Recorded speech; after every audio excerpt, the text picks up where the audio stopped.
Good morning students. आज की इस क्लास में हम 24 फरवरी 2024 के लिए करंट अफेयर्स के एमसीक्यूज डिस्कस करेंगे। So let's begin. The first question is which state in India became first state to get sub national climate fund. Bharat का कौन सा राज्य है जो कि पहला राज्य बना है जिसको सब नेशनल क्लाइमेट फंड जिसने जो है वर्ल्ड बैंक से लिया है। Option A is Kerala, option B is Uttarakhand, option C is Goa and option D is Bihar. यहाँ पर आप देख सकते हैं गोवा जो है ये पहला स्टेट बनेगा इंडिया का जो कि सब नेशनल क्लाइमेट फंड जिसको मिलेगा वर्ल्ड बैंक की सपोर्ट से।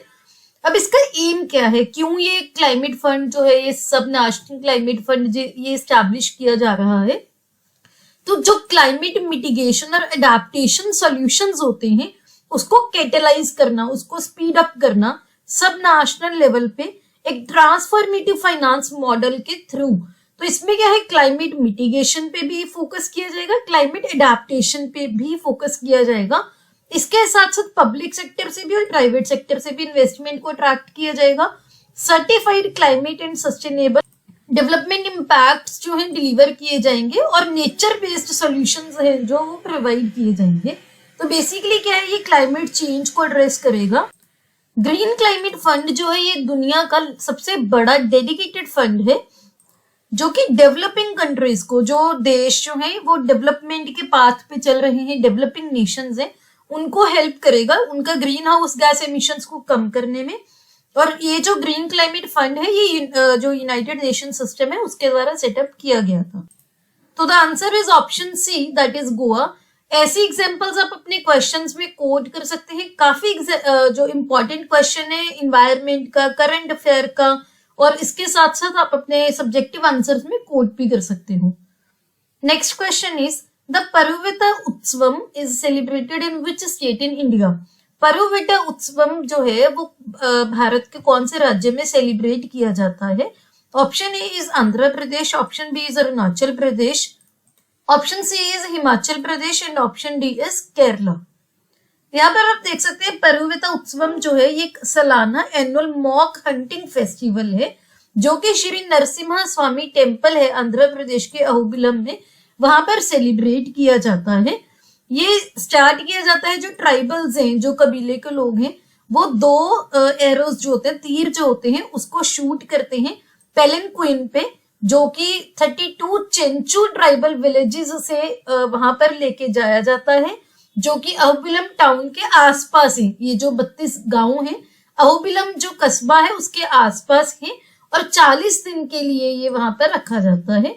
Indian national trust for art and cultural heritage जो है वो इसको जो परुविता उत्सवम है उसको यूनेस्को रिकॉग्निशन सिक्योर करने के लिए काम कर रही है as an intangible cultural heritage. तो इस वजह से ये न्यूज में था, तो तभी मैंने क्वेश्चंस यहाँ पर आपको जो दिखाया है। तो यहाँ पर आप इसकी सेलिब्रेशन देख सकते हैं। तो ये एक स्टिल है सेलिब्रेशन का। तो answer is option A, that is Andhra Pradesh. Next question is the guinea worm disease has been eradicated in India in which year. जो गिनिया वॉर्म डिजीज है वो भारत से कब, किस साल में इरेडिकेट कर दिया गया था। Option A is 2000, option B is 2002, option C is 2014 and option D is 2024। यहाँ पर आप देख सकते हैं गिनिया वॉर्म डिजीज जो है ये इंडिया ने इरेडिकेट कर दी थी सक्सेसफुली 2000 में। ये एक इन्फेक्शन है जो कि एक पैरासाइट के द्वारा होती है जिसका नाम है ड्रैकनकलस मेडिनेंसिस। तो ये पैरासाइट का नाम। ये बीमारी फैलती कैसे है, जो पीने वाला पानी होता है, ड्रिंकिंग वाटर होता है, अगर उसमें गिनिया वॉर्म के लार्वे हो तो उससे ये फैलता है। ये one of the neglected tropical disease जिसको आप एनटीडी बोलते हो, ये गिनिया वॉर्म डिजीज भी एक एनटीडी है। ये इंसानों को भी अफेक्ट करती है और कुछ एनिमल्स को भी करती है। फॉर एग्जाम्पल पर्टिकुलरली डॉग्स को ये अफेक्ट करती है। और अभी करंटली ना तो इसका कोई वैक्सीन है और ना ही कोई दवाई है जो कि इस बीमारी को होने से बचा सके और पेशेंट्स को ट्रीटमेंट किया जा सके। अगर किसी कोई बीमारी होती है तो उनके ट्रीटमेंट के लिए अभी करंटली कोई दवाई, कोई वैक्सीन नहीं है। वर्ल्ड हेल्थ ऑर्गेनाइजेशन के अकॉर्डिंग जो पूरी दुनिया है ये काफी अभी करीब है कि गिनिया वॉर्म डिजीज को इरेडिकेट करने के लिए। तो यहाँ पर आंसर है ऑप्शन ए, दैट इज 2000। तो ध्यान रखना है, इंपॉर्टेंट क्वेश्चन है। Next question is which is the nodal ministry for umbrella scheme for safety of women. कौन सी मिनिस्ट्री नोडल मिनिस्ट्री है umbrella scheme for safety of women के लिए? Option is ministry of women and child development, option B is ministry of home affairs, option C is ministry of social justice and empowerment and option D is ministry of minority affairs. यहाँ पर आप देख सकते हैं umbrella scheme for safety of women, इसका objective क्या है? जो भी राज्य हैं, ये केंद्रीय शासित प्रदेश हैं, उनमें मैकेनिज्म को स्ट्रेंथन करना सो दैट टाइम पर इंटरवेंशन हो सके, इन्वेस्टिगेशन हो सके अगर कोई भी वुमेन के अगेंस्ट कोई क्राइम होता है, और इसके अलावा क्राइम होने से पहले बचाने के लिए भी काफी स्टेप्स लिए जाएंगे।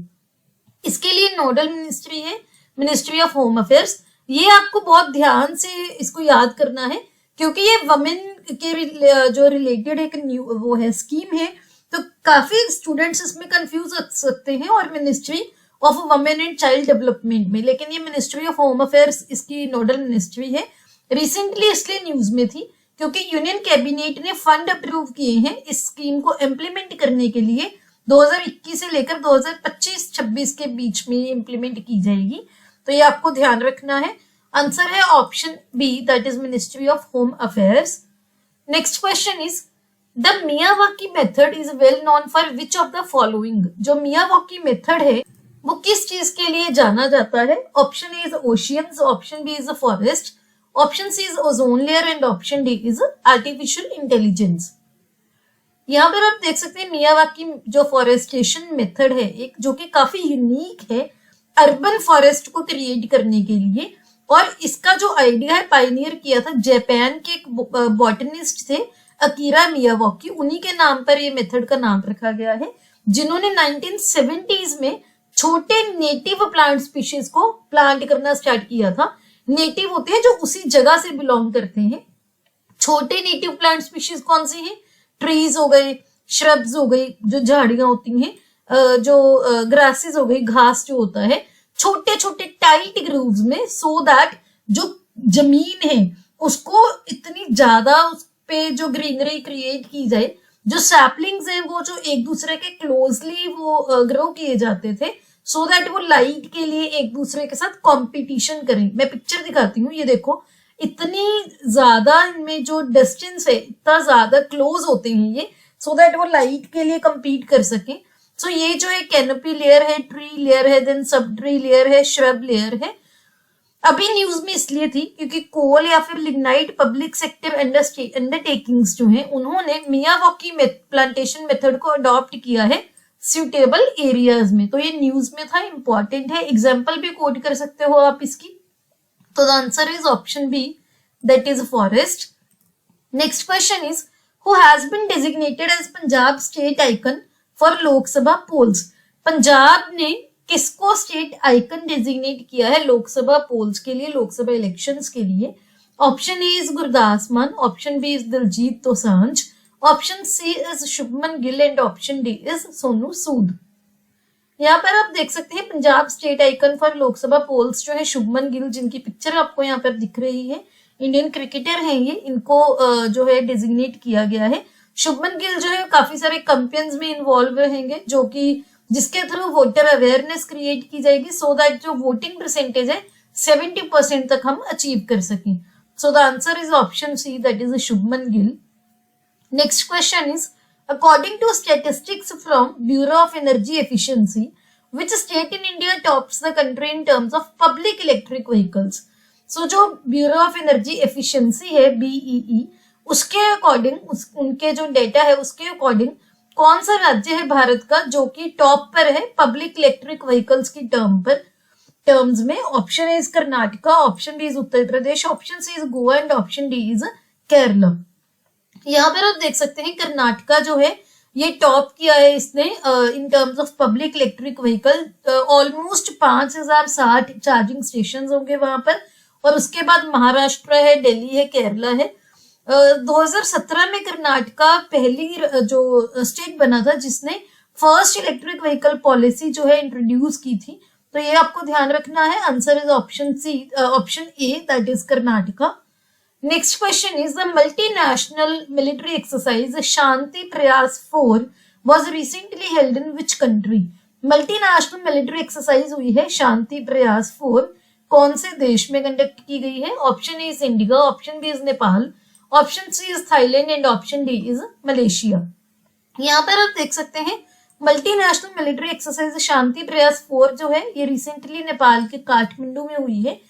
इसको ऑर्गेनाइज किया गया था ग्लोबल पीस ऑपरेशन की असिस्टेंस से, जो कि यूएस गवर्नमेंट का एक इनिशिएटिव है।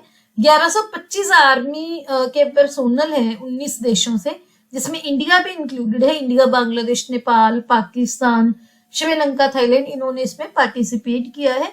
क्योंकि इंडिया ने भी इसमें पार्टिसिपेट किया है तो आपके लिए इंपॉर्टेंट हो जाता है एग्जाम्स के लिए। तो answer is option B, that is Nepal. Nepal में कहां पर? काठमांडू में। Next question is the Kakrapar atomic power station is located in which state in India? Kakrapar atomic power station जो है वो भारत के किस राज्य में लोकेटेड है? Option is Rajasthan, option B is Gujarat, option C is Orissa and option D is Uttarakhand. यहाँ पर आप देख सकते हैं हमारे प्रधानमंत्री नरेंद्र मोदी जी जो हैं वो हमारे देश को डेडिकेट करेंगे 2 नए pressurised heavy water reactors Kakrapar atomic power station में, जो कि है साउथ गुजरात में। गुजरात में कहां पर? नवसरी। तो ये जो हैवी वाटर रिएक्टर्स हैं कैप्स 3 और कैप्स 4, ये नाम आपको जरूरी नहीं है याद रखने। ये पहले टाइप के रिएक्टर्स हैं जो कि एडवांस्ड सेफ्टी फीचर्स इसमें लगाए गए हैं, तो इम्पोर्टेंट है। यहाँ पर आप इसकी लोकेशन भी देख सकते हैं। तो जो काकरापार एटॉमिक पावर स्टेशन है यहाँ पर लिखा हुआ है, यहाँ पर आपको दिखाया हुआ है, बिल्कुल सदर्न गुजरात में। ये सारा गुजरात का जो एरिया है तो सदर्न गुजरात में है काकरापार एटॉमिक पावर स्टेशन।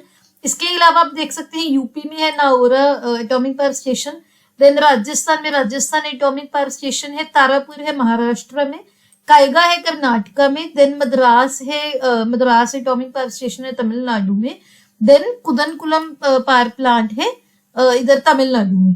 तो ये आपको ध्यान रखना है। तो answer is option B, that is Gujarat. बहुत कॉमनली पूछे जाते हैं न्यूक्लियर पावर प्लांट, तो आपको पता होने चाहिए। Next question is I create launch impel AI program in partnership with which country? I create ने इम्पेल AI प्रोग्राम लॉन्च किया है किस कंपनी के साथ पार्टनरशिप में? Option is Google, option B is Microsoft, option C is Meta and option D is Intel. यहाँ पर आप देख सकते हैं इम्पेल जो है इसने आई क्रिएट जो आई क्रिएट है इसने इम्पेल AI प्रोग्राम लॉन्च किया है। आई क्रिएट की फुल फॉर्म है international centre for entrepreneurship and technology.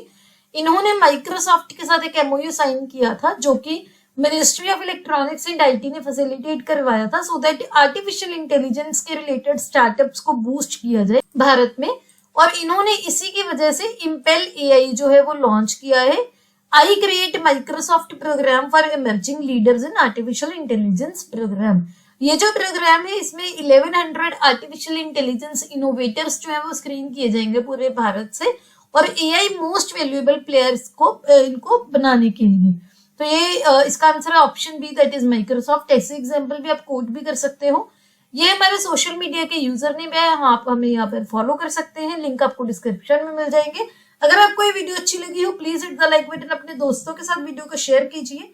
Don't forget to subscribe to my channel. See you tomorrow at 8 o'clock। Have a nice day.